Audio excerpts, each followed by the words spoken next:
don't think I've ever vlogged from over here before. I'm actually sitting at my desk because I cleaned my room before I left for spring break, and it's kind of nice to come back to a relatively clean room. Bum bum bum bum bum bum. Ping. Bum bum bum bum bum bum. So this week we are doing dramatic readings, and I thought it would be fun to do a dramatic reading from the Horror at Camp Jelly Jam, because this was one of my favorite Goosebumps books growing up, and I just happened to have it up here at school for some reason. I don't know why. This is not a good indicator of what my library at school is, but I have it here with me. We're gonna read chapter 9 because it's a page and a half long. Okay, here we go. Chapter 9. Something's happened to Mom and Dad. That's the first thought that burst into my head. What's wrong? I cried. My parents, are they okay? Are they...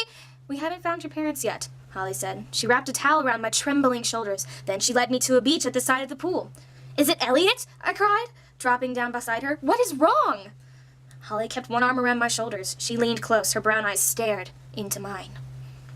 Wendy, the problem is that you didn't try very hard to win the race, she said. I swallowed hard. Excuse me?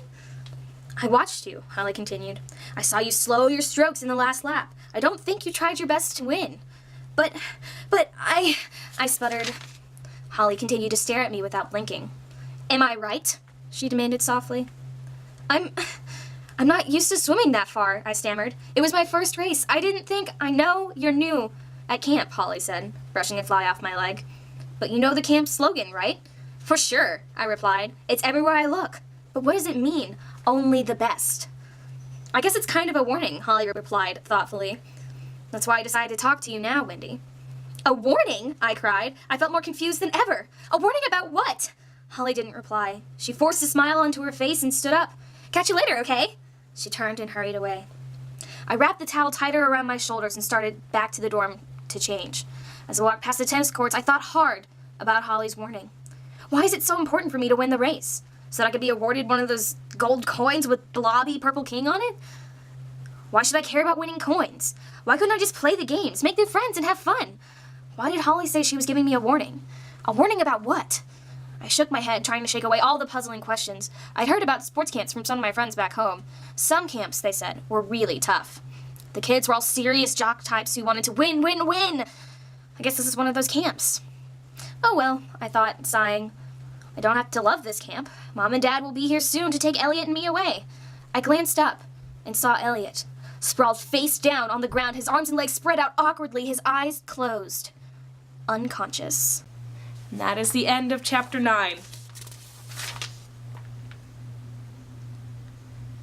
The chapter 10 starts. Ooh! I let out a frightened wail.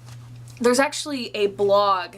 I don't know if it's still being run or if he's done doing it, but this guy was going through and reading all of the Goosebumps and critiquing them and just talking about how ridiculous they are, because they're really, really not very well written. And they're very formulaic, and they're really fun to read now, because I could probably read this in 30 minutes. But I thought that would be good for a dramatic reading, just because everything is so dramatic in Goosebumps world. It's spring. That's exciting. I like spring. It's my second favorite season. Fall is my favorite. I hope everyone had a really good spring break. And I really, really liked everyone's Thoughts from Places video. It was a lot of fun to do, but it was also kind of stressful to do, because I was like, I don't want to sound stupid, and I had to like record the layover track several times just because I couldn't articulate what I wanted to say. And I got frustrated, but it doesn't matter. Okay, Erin, I will see you tomorrow.